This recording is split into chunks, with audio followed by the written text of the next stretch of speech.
After years of hard work, Mr. Thompson finally retired and moved into a cozy house near a high school, looking forward to some well-earned peace and quiet. For the first few weeks, life was blissful.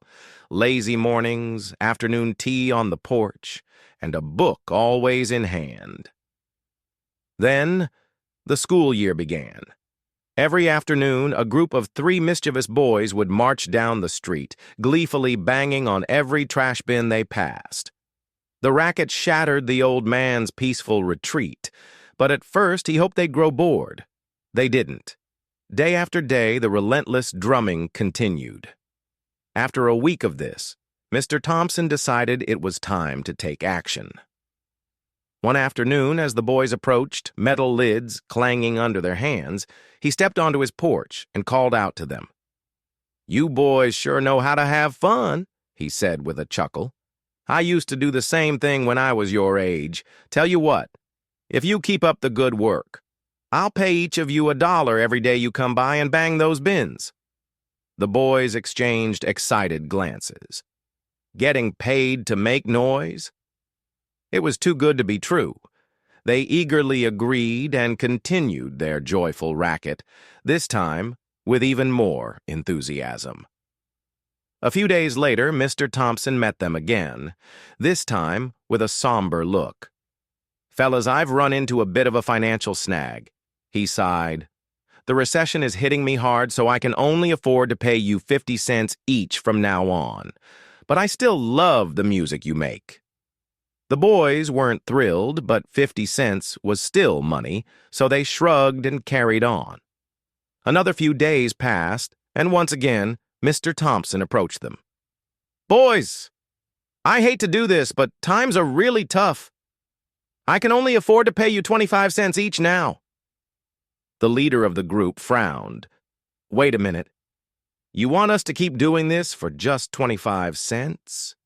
No way. That's not worth our time." "Yeah," another chimed in. "Forget it. We quit." And just like that, they stormed off. Mr. Thompson smiled, leaned back in his chair, and enjoyed the blissful silence for the rest of his retirement.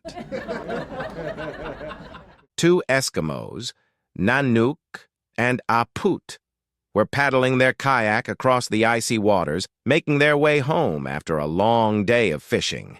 The air was crisp, and the cold wind nipped at their faces. After a while, Nanook shivered and pulled his fur-lined coat tighter. "Brrr! It's freezing out here," he muttered. "I need to warm up." Without hesitation, he reached into his pack, pulled out some dry sticks, and started stacking them in the middle of the kayak. Aput's eyes widened in horror. "Nanook, what are you doing?" "Starting a fire, obviously," Nanook replied, striking a match. Aput waved his arms frantically. "Are you crazy? You can't light a fire in a kayak!" But Nanook ignored him, and soon enough the little fire crackled to life, spreading warmth through the small boat. He sighed in relief, rubbing his hands together. His relief didn't last long. Within seconds, flames licked at the wooden hull and the kayak began to smolder. Then, crack! The bottom split open and the icy water rushed in. Before they could react, the kayak had sunk beneath them, leaving both Eskimos floundering in the freezing sea. As they bobbed in the water, Aput grabbed the now useless paddle and whacked Nanook over the head with it. "Ow!" Nanook yelled. "What was that for?" Aput glared at him. "You idiot! Haven't you ever heard? You can't have your kayak and heat it too!" In a quiet village on the edge of a vast forest, there lived an old man named Elias. All his life, he had watched the towering trees sway in the wind, their leaves whispering stories of the past.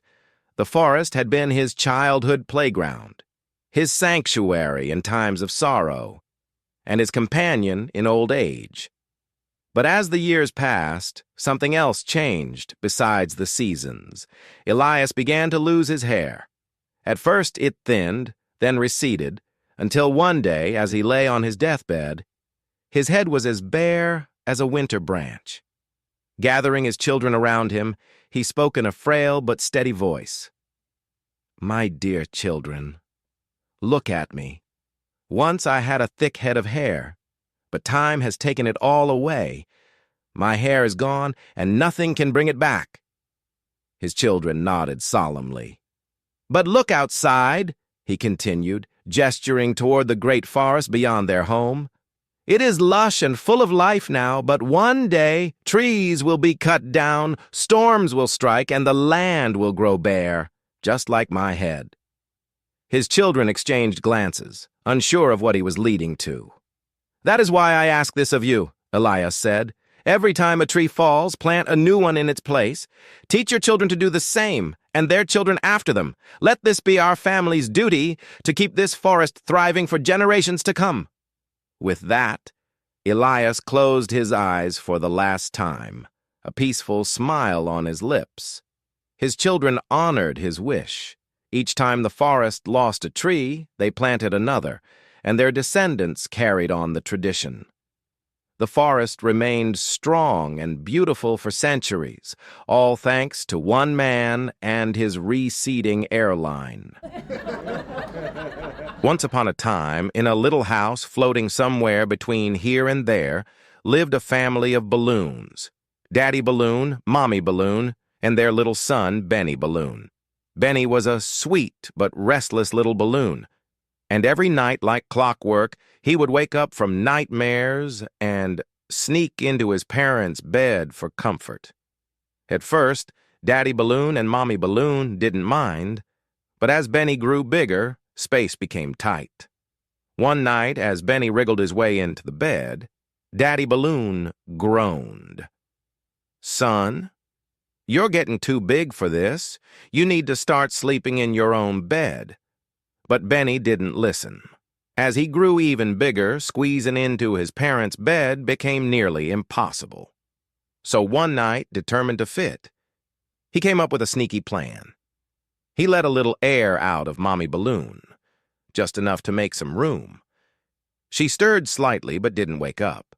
The next night, when space was still tight, he let a little air out of Daddy Balloon. Now, there was more room, and Benny thought he was a genius. But by the third night, even with both of his parents slightly deflated, he still couldn't squeeze in. Frustrated but determined, he did the only thing left. He let a little air out of himself.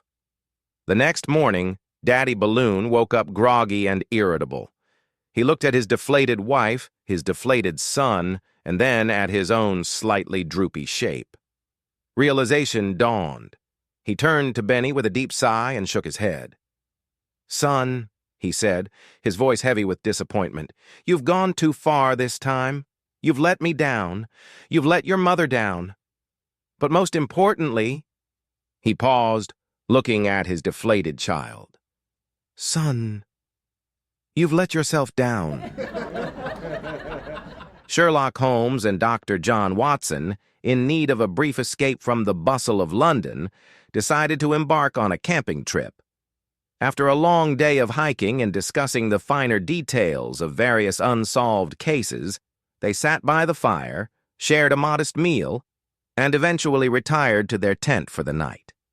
Hours later, in the stillness of the early morning, Holmes suddenly awoke. Something felt off. He turned over and nudged Watson sharply. "Watson, wake up!" Watson groaned, rubbing his eyes. "What is it, Holmes?" Holmes pointed upwards. "Look at the sky and tell me what you see." Still half asleep, Watson blinked a few times before responding. "I see millions of stars." Holmes steepled his fingers. "And what does that tell you?" Watson, always eager to impress his brilliant companion, pondered for a moment. "Well, astronomically, it tells me that there are millions of galaxies and potentially billions of planets." He paused, then added, "Astrologically, Saturn appears to be in Leo. Time-wise, I estimate it to be roughly 3:15 in the morning. Theologically, it reaffirms that God is vast and we are but insignificant specks in the universe. Meteorologically, the clarity of the sky suggests that we'll have a beautiful day tomorrow. Satisfied with his deductions, he turned to Holmes.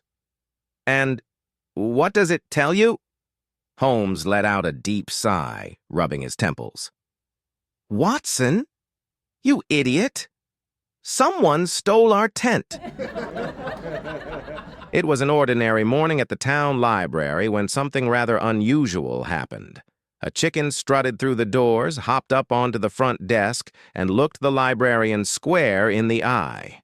"Book, book, book," the chicken clucked. The librarian, though surprised, was not one to turn away a curious mind. Feathered, or otherwise, she handed over a couple of novels, and the chicken carefully tucked them under its wing before waddling out the door. Curious, the librarian watched as the chicken crossed the street, marched through a nearby field, and disappeared over a hill. The next day, just as she was shelving some classics, the chicken returned. It dropped the borrowed books onto the desk with a soft thud and clucked, "Book! Book!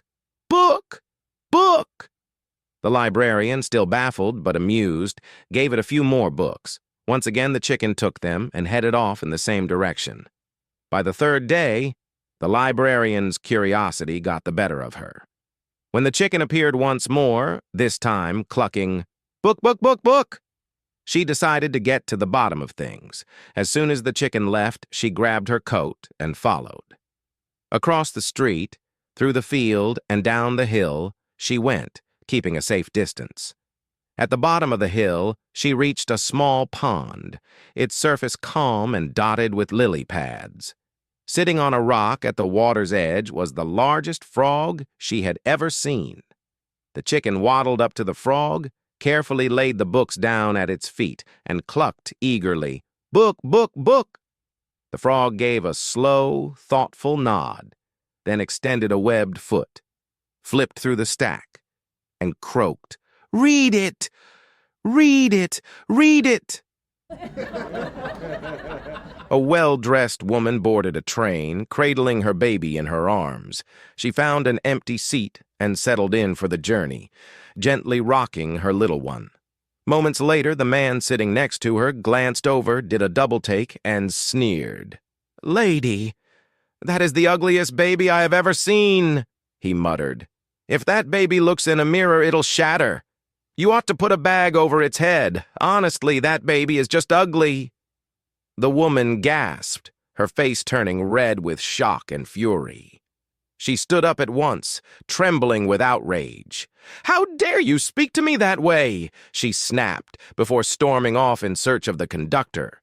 She found him a few rows down and pointed an accusing finger back at the rude passenger. "Conductor, that man has just insulted me in the most appalling way." The conductor frowned, shaking his head. "That is completely unacceptable, ma'am. I sincerely apologize on behalf of the railway. No passenger should be treated like that." The woman nodded, feeling somewhat reassured. "In fact," the conductor continued, "please allow me to escort you to a first-class carriage. You deserve a more comfortable ride after such a dreadful experience." The woman huffed. "Well, I should be treated with respect." "Absolutely," the conductor agreed. Then, as he helped her gather her things, he added, "And once you're settled, I'll even bring you a nice cup of tea and a banana for your monkey."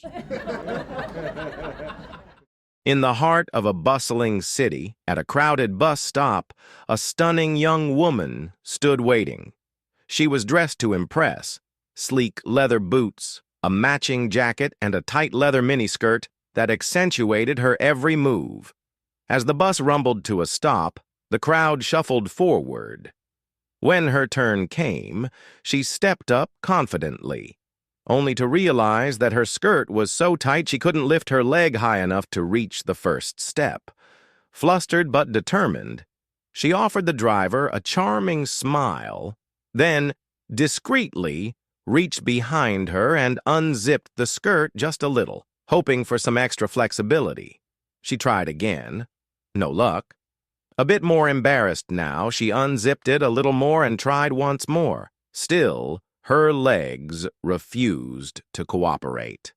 With a nervous laugh, she gave it one final go, undoing the zipper just a bit further, but once again the tight skirt had her trapped. Before she could figure out her next move, she suddenly felt strong hands wrap around her waist. In one swift motion, a towering Texan standing behind her effortlessly lifted her onto the bus step. She gasped and spun around, her face flushed with outrage. "How dare you touch me?" she screeched. "I don't even know you." The Texan tipped his hat back, unfazed, and drawled, "Well, ma'am, normally I'd agree with you, but after you unzipped my fly 3 times, I kind of figured we was friends."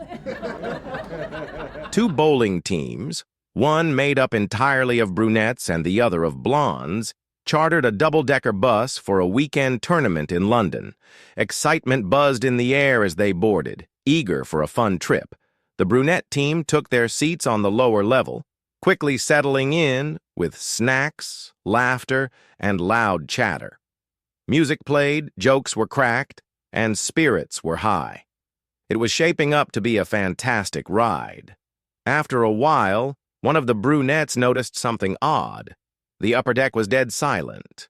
No cheering, no conversation, not even a whisper from the blonde team upstairs. Curious, she decided to check on them. Climbing the stairs, she expected to find a group of relaxed teammates enjoying the view. Instead, she was met with a bizarre sight. All the blondes were sitting stiff as statues, their eyes wide with terror, hands gripping the seats in front of them as if their lives depended on it. No one moved. No one even blinked.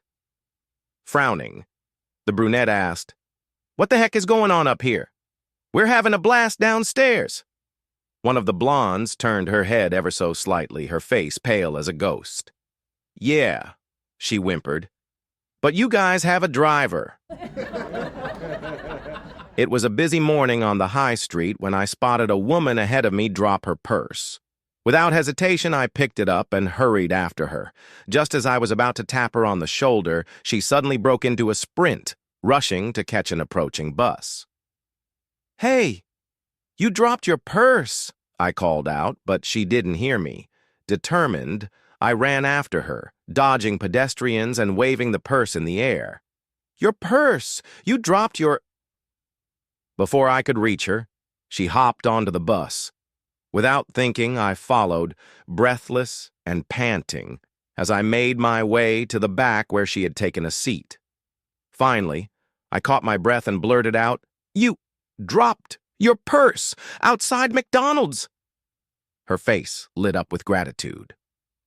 "Oh my goodness, thank you so much. Where is it?" I blinked.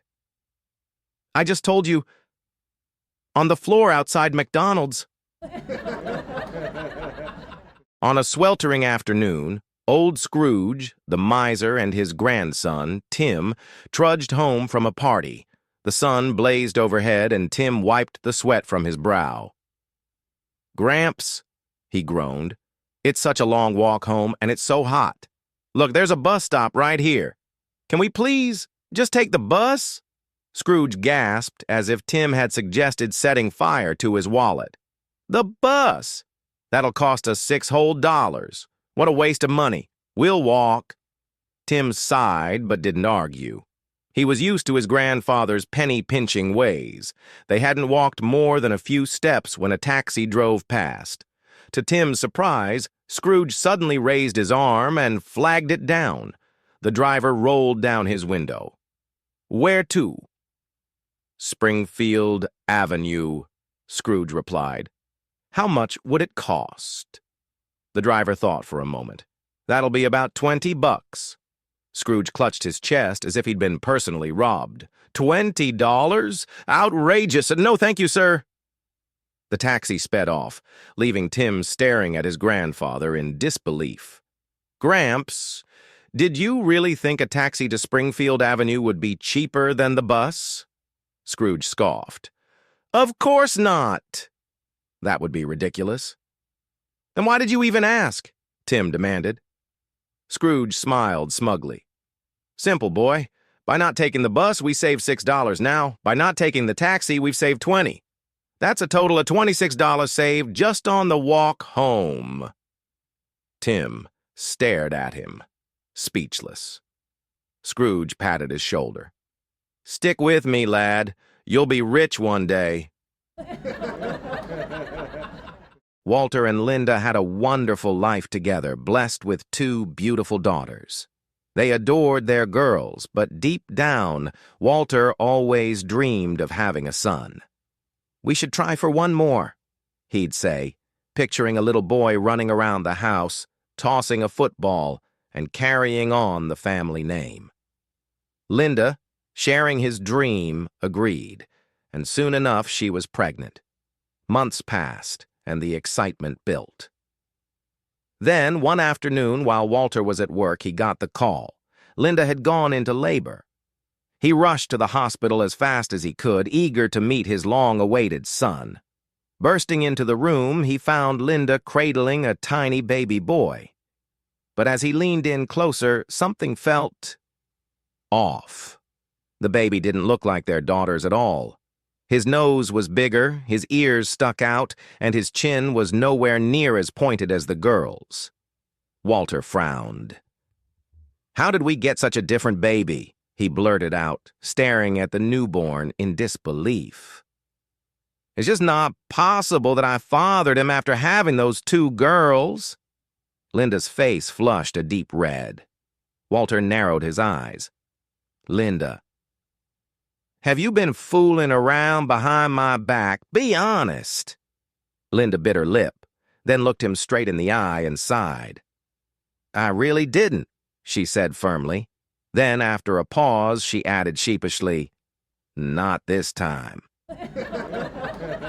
At a bustling convention, 3 receptionists from different industries found themselves chatting about the shadiest co-workers they'd ever encountered. The first receptionist shook her head. Nobody is dodgier than car salesmen. I work at a dealership, and let me tell you, my colleagues will patch up a car just enough to get it off the lot. The moment the buyer drives away, boom, it breaks down. And of course, we insist it was perfectly fine when it left. The second receptionist scoffed. That's nothing.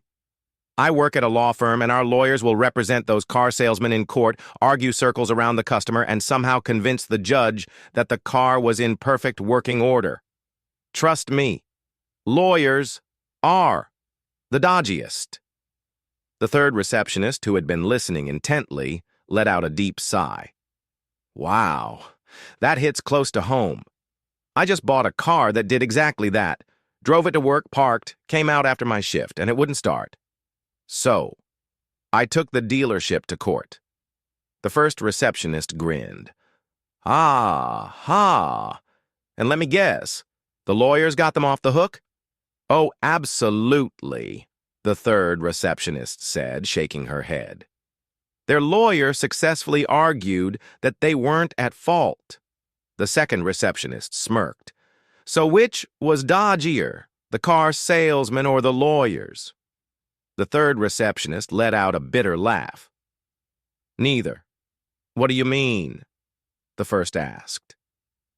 I work at the police station, she explained. While I was sitting in my broken-down car in the station car park, one of my colleagues reversed into me, then arrested me for reckless driving. A police officer was patrolling at night when he spotted 2 men brawling in the middle of the street, right in front of a quiet suburban house. Flashing his lights, he hopped out of the car, pulled them apart, and cuffed them both before sitting them down on the sidewalk. Enough, he barked. What the hell is going on here? The first man sighed. All right, officer. It all started a few nights ago when I suspected my girlfriend was cheating on me. So I came by her place to surprise her. I found her sitting alone, watching a movie, but there were 2 large empty pizza boxes next to her. The officer raised an eyebrow. Maybe she was just hungry? Come on! Who orders 2 large pizzas for themselves? The man argued. The officer nodded. Fair point. Anyway, the man continued, I decided to stake out her house to catch her in the act. I parked across the street and kept watch. While I was waiting, I ordered a pizza from my mate at the shop. Everything was quiet, until I saw that dickhead over there sneaking around the side of the house. The officer turned to the second man. You mean him? Yes. So naturally, I confronted him. He denied seeing my girl, but I didn't buy it. Next thing I know, we're throwing punches, and that's when you showed up. The officer thought for a moment, then sighed. All right, here's the deal. I'll let you go with a warning, but I'm keeping your pizza. The man groaned, but handed over the box, got in his car, and drove off. The officer placed the pizza in his car and then walked over to the second man. All right, buddy, that guy says you're sleeping with his girlfriend. What do you have to say for yourself? Me? I did no such thing, the second man scoffed. Then what were you doing sneaking around? The man hesitated. Damn it, I guess you're gonna search me anyway, so I might as well admit it. All right, fine. I was trying to rob the place. The officer sighed. That's not any better. Hey, it wasn't working out. The windows were locked up tight, so I gave up. Then out of nowhere, some dude is screaming at me about his girlfriend. And the next thing I know, we're in a fight. Then you show up.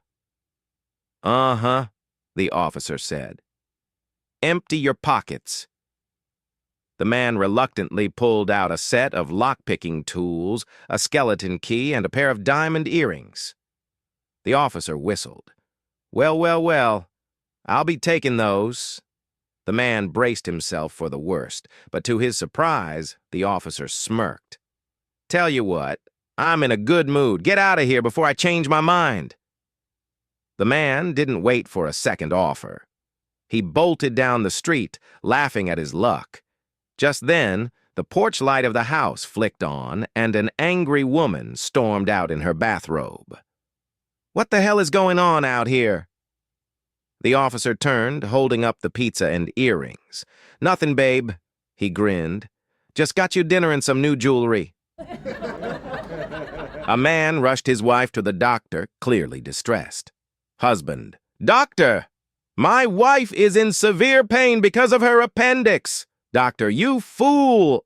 I removed her appendix last year. No one in the world can grow a second appendix. The husband, without missing a beat, smirked and replied, But a second wife is possible, right? One day, 3 new bodies were delivered to the morgue, each with a wide grin frozen on their faces. The mortician was conducting his examination when the police inspector walked in. The inspector raised an eyebrow. All 3 of them are smiling. That's unusual.